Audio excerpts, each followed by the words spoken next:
Hello and welcome to Innovators with Jane King. In today's episode, insight into the red-hot cannabis industry with one of the first executives in this emerging space. Welcome back, and with me, Throgmartin, the CEO of Diego Pellicer. Good morning. Welcome, Jane. great to see you. We're going to talk about what is one of the most fascinating industries going on right now, and that is the cannabis industry. First, let's start with, give me a backup of Diego Pellicer. What is it you do in the industry? Let's start there. You're correct. It's really exciting. It's a great time to be in the cannabis industry. Diego Pellicer started back in 2012, 2013, went public in 2014. I came on board right before we went public, so I'm the CEO and have been the CEO for 5 years.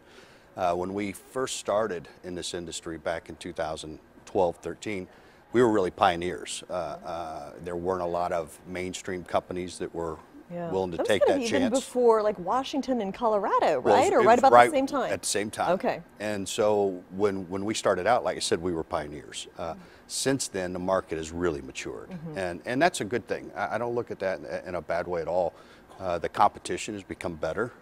They're bigger companies doing better things. Now, there are a lot of different cannabis companies. Some just have paraphernalia, some, provide CBD. Where do you fall in the whole cannabis spectrum? Sure. Our initial model was more real estate based, just because of the uncertainty. What we like to refer to in the industry is we didn't touch the plant. So we would go in, we would secure the real estate, we'd provide the build out, the executive management skills that some of these smaller operators didn't have, and give them a brand, because the brand was very important, at least in our eyes back then. It proved to be correct today.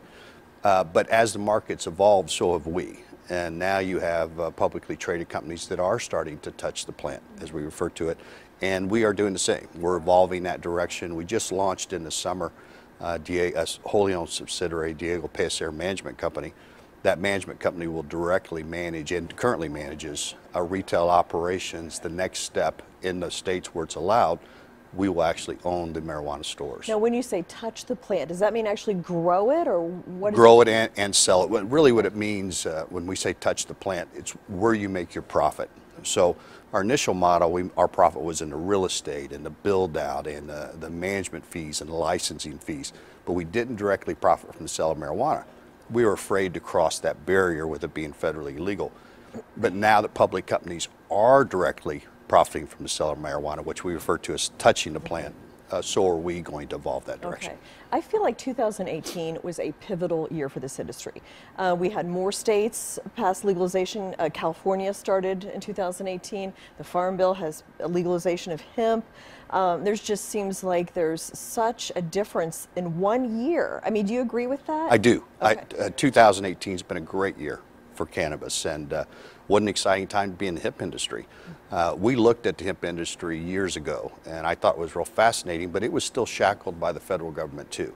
And even though it's a cousin plant to the marijuana plant, still part of the marijuana family, it doesn't have the THC component. But because it was associated with the marijuana tree of plants, the DEA had classified it the same as marijuana. So as you saw states pop up and they started to cultivate hemp, there's many uses for hemp, for anything from clothing, paper to biodiesel. But the problem was you couldn't get the investment to truly utilize the hemp. And what I mean by that is the processing. Okay. The processing of the hemp was the difficult part, not the growing. And the cost of processing hemp or building a processing center is very expensive. And getting that capital in a non-traditional way is difficult. So now that they've unshackled the hemp industry, now you'll see that money start to flood into the hemp industry. And that Farm Bill is amazing for them. Mitch McConnell, I mean, just really pushed that for Kentucky. But we're going to see, benefit nationwide on just one fell swoop. I mean, amazing. I hope to see that happen someday with marijuana. What a great thing that would be. But for the hemp industry, I think it's important. I think it supports and will further push the cause for marijuana to be legal. And you now have, I think it's 63% of the country supports legalization of marijuana. So we're moving that direction. So we've also got Altria making a big investment in Kronos recently. Anheuser-Busch? That's correct. Was it Tilray? Yep. Try to remember all the deals. So you've got some big brands out there that see marijuana as an important part of their future. They do, and what's frustrating is the U.S. has fallen behind. And if you look at the top 10 marijuana companies in the world, 9 out of the 10 of them are Canadian based. Yeah, they're really far ahead. Yeah. And the only one that's not is GW Pharmaceuticals, which is in the UK. It shouldn't be that way. We really need to move this legalization forward so we don't get so far behind. So going ahead to 2019, what are some things on your radar that you'll be watching in this industry? Well, the industry right now is moving heavily towards branding, and I'm glad it is, because that's what we really support. So more of a business side rather than Absolutely. a legislative side, you think will be the big... Absolutely. I think it's going to continue to be a homegrown type push, and I think states will kind of rally behind the demand. You have Illinois, New Jersey, Connecticut, all had Democratic governors, marijuana friendly.